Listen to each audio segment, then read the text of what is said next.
I am complete. I complete me. I fulfill me. I give to me. I love me. I need no outside validation. I have it all inside myself. I do not require conversation. I don't even need to talk to this phone anymore. I'm going to, because there'll be times where you fall back down again and the cycle continues as we continue to pick ourselves back up and rise on and ride on towards something new, something that's already inside of you, something that only you can do, that only you can feel and know and show and grow and become. And that's how you are one with everyone and of nothing. To have nothing, to be nothing, to have everything and be everything. As you have both at the same time, simultaneously, the yin, the yang. As we push, we pull. As we pull, we push. As we come, we go. As we go, we come. As we let go, we hang on. As we hang on, we let go. As we are weak, we are strong. As we are strong, we are weak. And this is how we speak. We dispel the spells to cast new magic out of hell and into heaven. And that's how we're doing it. I understand and I know nothing. I see and I'm blind. I hear and I'm deaf. I'm here, I'm there. I'm mirror and the reflection and the inspection and the object as much as the viewer. The subject and the subjugated. The teacher and the student. The master and the monk. This is how it goes. The more you know, the less you know. The more you grow, the more you have to, further you have to go. So, thanks for being here in the Black Mirror. May you appear in your own reflection of something to take your life in a new, beautiful direction. It's been a tough 7, nearly 8 weeks coming up here. I think I have the math correct. And I'm grateful for all the people that have been able to share in this journey, and may continue in a new, weird and wild and amazing way. I'm afraid, but we must face the fears. And we don't know how many years or hours or minutes we got.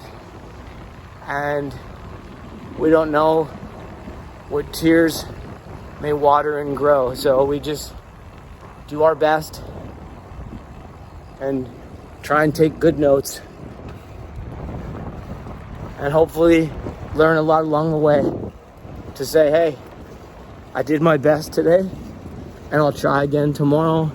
That we may borrow from today the lessons so that in some way we may profess in our own professions, progress in our own professions. And that's the lesson of the day.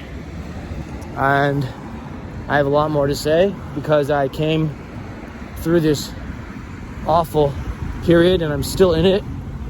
And I'm trying to shift the lens to bend a new perspective, to be selective in a new elective to where I may go and what we may show that we become in that. It's tough. And then it's hard, and then it's soft, and then it's soft, and then it's hard again. So,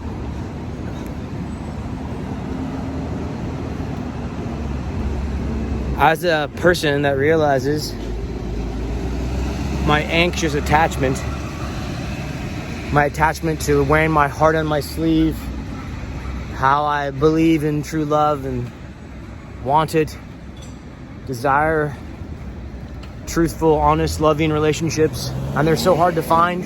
That's why I'm often left without any kind of them, because if they don't meet that full expectation and they're short of it, then it's like not my sort of thing. And that's a high expectation to put on friendship and relationships. And I think relationships beyond friendships are deeper and have more meaning. That's probably why I find myself dreaming for friends. And the dream vision of what a person in relationship should be, could be, would be, will be, is a mystery.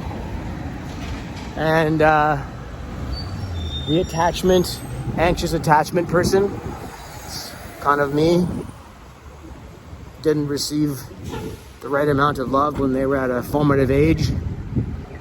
Busy family members, big family, got put on the side a little bit too much maybe, didn't get that required amount of love, and that's now something I'm aware of and always wanting that romance, that love, that friendship, that connection, that acceptation, that reception, no deception, but and no rejection, but more selection to be in the direction of a good life and to feel honored and received and heard and believed. And if you're lacking and you don't feel achieved, then that's just going to keep the cycle of that spinning. And even if you're winning, you feel like you're losing. So I understand that my anxious attachment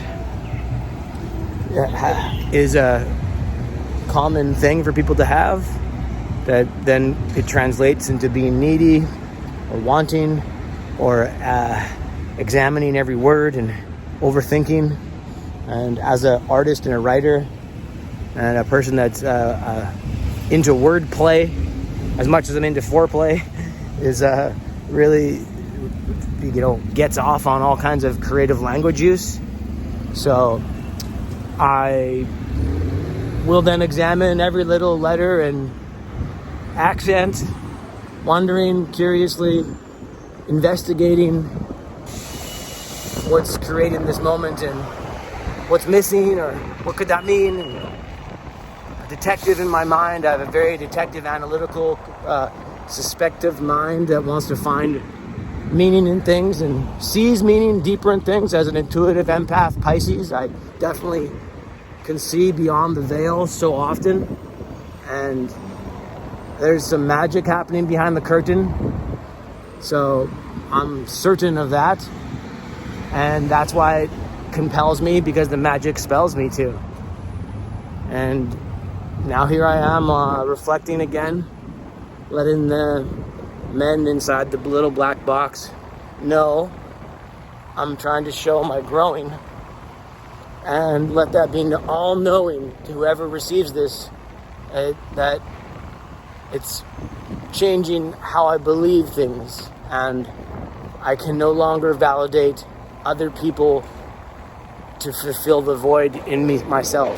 I can't wait for someone else to feel great. I can't debate love and hate if I don't get it, because I'm here always still with me. So I'm still with me. I still have me. And who is me? What is me? What is one, if not part of everyone? So then you access the infinite subconscious and know that through the divine mind and the subconscious connection, I'm in your brain right now. Whoa. And I can access that through the subconscious. We all can. And same with the heart. And then the powers and the incantations for manifestations. So here we are, reflecting each other, trying to find the divine light and then shine bright while being part of the darkness. A spark in this. And I have come to learn that my anxious need for attachment is cured by being Buddhist, unattached, and I'm attached to unattachment. I'm trying to be unattached to attachment. And ironically, my ex, my partner, she's an avoidant detachment. And it's very tricky for an avoidant person and an anxious person to be together, because one is chasing and one is repelling. Propelling, repelling. Explains a lot. But doesn't mean I can't be with people like that, or that person, or whoever the person may be. But mostly, I can't be with anybody unless I can be with myself the most. And I'm with myself the most. In fact, I can barely escape myself. I try to. In action, in art, in flow state, in meditation, in creation. And that's when I escape myself. Escapism is an excuse for it. Whatever that abuse might be, whether it's eating, drinking, or watching Netflix, it's a trick. So I avoid those things. And don't allow myself to be satiated by a cookie. I used to be chasing, say, a baked good, a cookie or something like that, a simple fix. It was a simple fix. It was a treat. It was a trick. Trick or treat. All tricks, man. All tricks. The treats are all tricks. And so it's not a good fix for me to chase a sugary, savory thing to make me feel better. Nor is it any better to waste my time looking online or in some Netflix designed to give my mind a rest. I don't feel my best doing that. It's better to invest in yourself and play guitar, invest in your health and go to bed, meditate, read, work out. And I'm learning all these things again and again and again. It's a constant cycle of improving yourself. And hang on, I got a bike here for a minute. So my particular anxious attachments just come from not having enough secure love. And how can I secure more love? I can go pay. I can go pray. That might be good. I can go play and try and pay for someone's love. Play for someone's love. Pray for someone's love. I can delay it and continue hurting without it. Or I can say, hey, it's okay. I don't need outside validation from my inner heart. Even though it's on my sleeve, I need to believe that I have the answer inside me. And I can provide that for myself. So, I can't go chasing it. I can't go replacing it. And I must face it and see how can I provide that for myself. That's true wealth. That's true health. I provide for what I need inside for myself. And that seems like an easy sentence to say and a hard thing to convey and do. But it takes time, practice, investigation, and exercises to figure out what is the methods and ways to get that. So, 1, practice self-esteem, self-respect, and self-love, okay? 2, do things for you.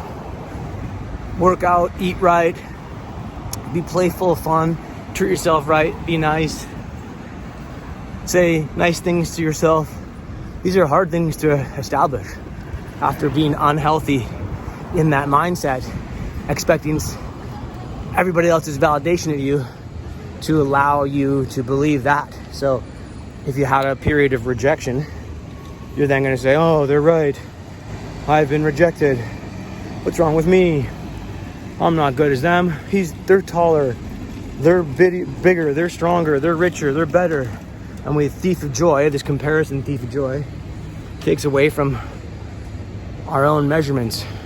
So you need to stop measuring yourself based upon your wealth and other people's wealth and the measurement of what you have or don't have without lack. And what you lack, you need to now cultivate, even in just your mind. Like, I lack love, so I need to cultivate love. I lack being heard. I need to now hear myself. So that's when I'm speaking to the black mirror, and I'll play this video back and I'll hear it, and then I'll post it, and that reflection will ripple out there, and the butterfly effect of it will already take shape, and the wave is already growing, knowing it's going to be a brave new world. Hopefully not just like Huxley said, but in a much better way. So there's that. Trying to find a mind that can calm myself, soothe myself, self-love myself, give myself what I need in others, in validation, in acceptance, in joy, in love, in romance, in dance and fun and play, in conversation. All the things I feel are missing, I must fulfill within myself. So no longer do I let other people validate what I'm after. Acting business is tough because acting business was validated by everybody else. You did a great job, you did a great audition, you know it's good, and then you feel good about the work, you see the work, it's good, and then it's not validated because someone else got the part. And that plays a mind game on you.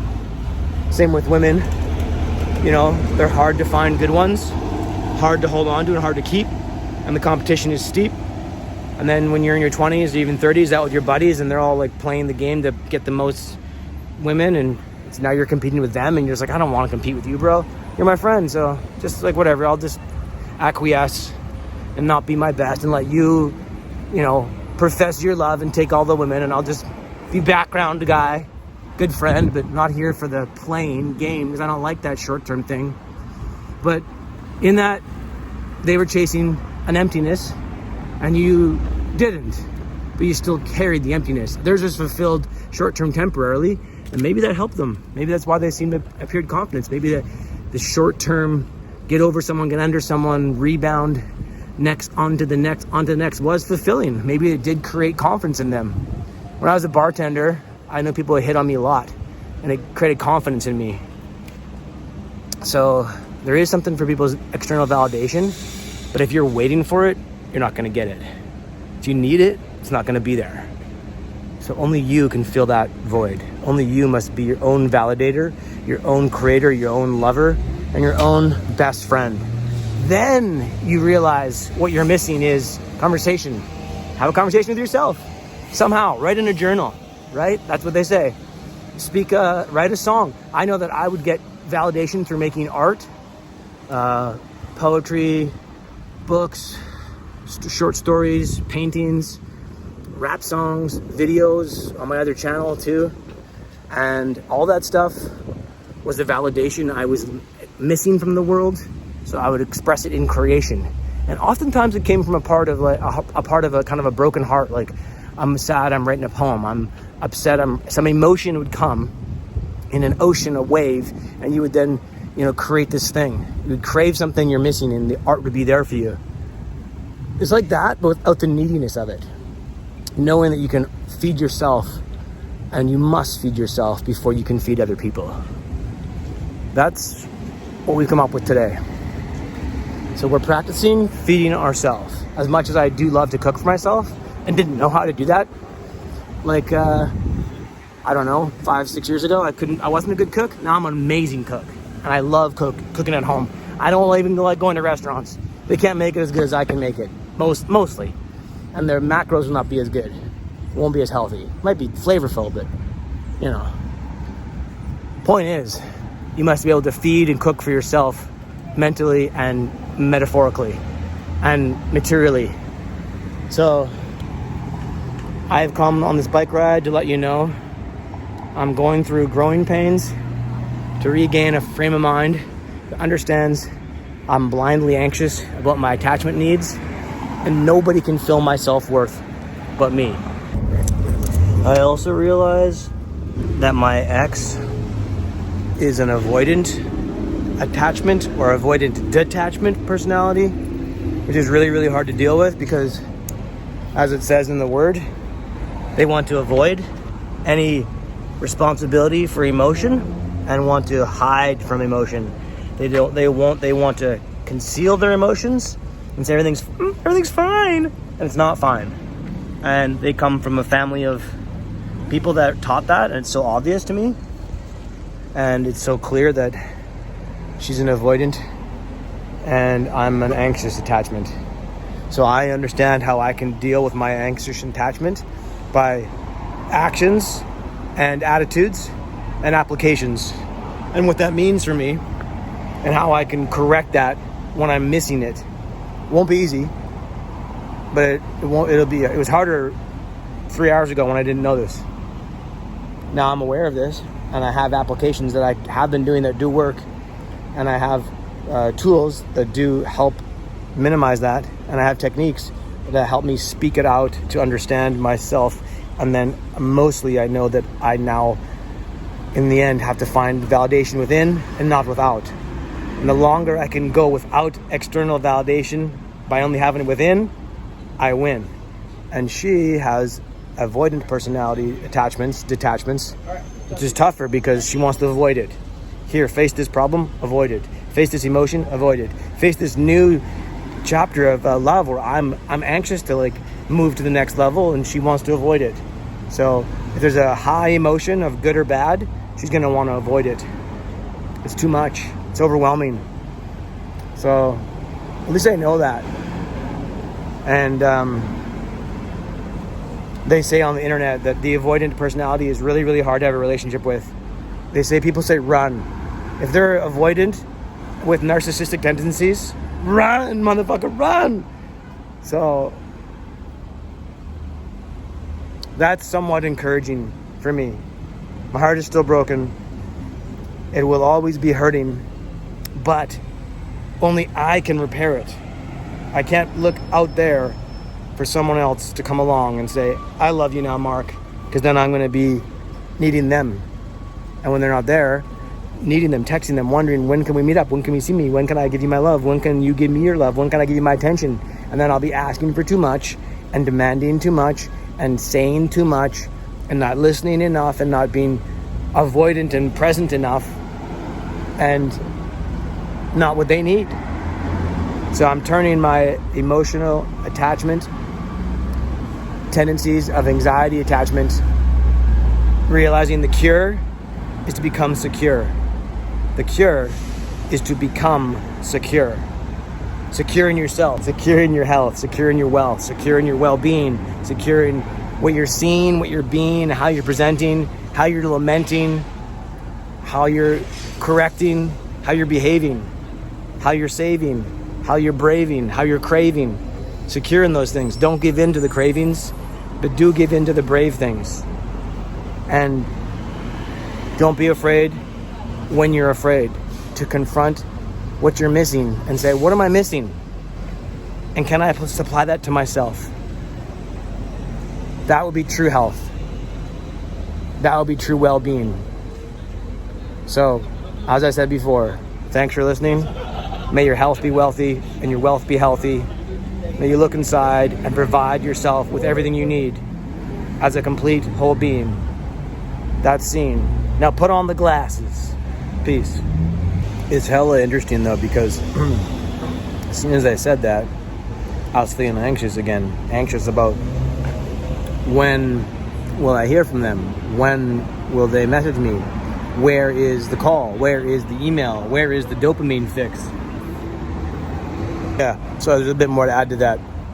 I'm anxious because the world creates anxiety so much in everything we do.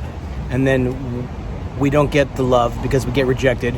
We don't get what we see in movies and TV. You don't just see a Lamborghini and think it's going to be in your hands, or a girl in a bikini and that's going to be. So we feel unloved and unrequested in our requests. and they're not being met. Our needs are not being met. And so it becomes very hard as we get trapped in the matrix net of what we get and what we don't get. And what we get is a constant feed of need, greed, read, scrolling, wondering, where is it? It's right there. Why isn't it here? Where is it? Where is it for me? And then we get impatient in the world of instant everything, and it only adds to more anxious feelings. Seeing it right there and not being here. There's someone holding hands. Why am I not holding hands? Whenever I see people holding hands, it actually makes me cry. When I see people hugging each other and giving each other love, I'm always just like, there you go. I always get upset. I'm always like, why can't someone hold my hand? And I can hold my own hand? No, I'm holding a phone. But like the constant reading, greeting, needing, scrolling world of it's right in front of you in a digital version is there it is. It appears it's everywhere. And then you wonder, why is it not here? And it only perpetuates more feelings of anxiety and lack. So we live in a world where it's everywhere, but yet we feel we lack it. And that's why it's so hard to crack it and overcome it and be better without it. And I'm aware of it, yet I'm still feeling very hollow. And I go back to the answer. You're feeling hollow and shallow. Only you can fill that emptiness. Only you can fill it. I can't require other people to suddenly care, other things to fill my hole. That sounds bad. I can't require other things to fill my emptiness. What's missing. I have to somehow create that state inside myself and either not need those things or replace them with what I can fill it with. Self-worth, self-love, self-respect. And it's really hard. It doesn't come easy. Right now I'm feeling very anxious because I waited for this for 15 minutes. This should take 5. I waited 15. It made me feel anxious. I wanted to say this stuff to the phone and I had to hold my thought because people all around were looking at me like I was beating a child or something. It was like, I'm just talking to my phone, but people get really weirded out by that. In this day and age, you know? And then you feel, oh no, I'm ashamed of talking to my phone. I better stand in the corner and do it. You know? It's like so dumb. Again, the need. I want to share. The need, I'm afraid of being judged. So then you hide in the corner because they're looking at you like, what are you saying? Are you talking to me? Are you talking to your phone? What a weirdo. And then you just try to escape it. And it becomes a circle because I'm dancing around those guys now. These two guys here, I'm trying to dance around them because I don't want them to hear what I have to say. Because they're looking at you like, what are you talking to your phone for? And that's what you think. Head games, man, head games. And then the world doesn't help. The world just creates more environments of head games, sending you fake food, fake sugar, fake mood, replicated, fake created, projected realities on a screen, virtual fake realities all over, memes and places, and fake dreams that are not yours. And then we get hypnotized and propagandized by all kinds of programming. So it really takes a lot of uprooting, earthing yourself to the ground to be grounded and find what's yours and what is you and what is truly authentic for yourself. And then going without needing other people's validation and finding that in yourself, which is tough because we're a world that's wired on other people. We're not a self-sustaining farm. We're not a farm of people. We grow our own food, we make our own stuff. We're still reliant on other people so much of the time. We need society. Society needs one another. That's the sad thing. And I know this began with me saying I need love. I need a partner. I need a wife. I need a life partner. And I can't get that. So I'm back to being brokenhearted. And in order to repair my heart, to find it again, I have to heal my heart within on my own. By talking to my phone. And the cycle continues.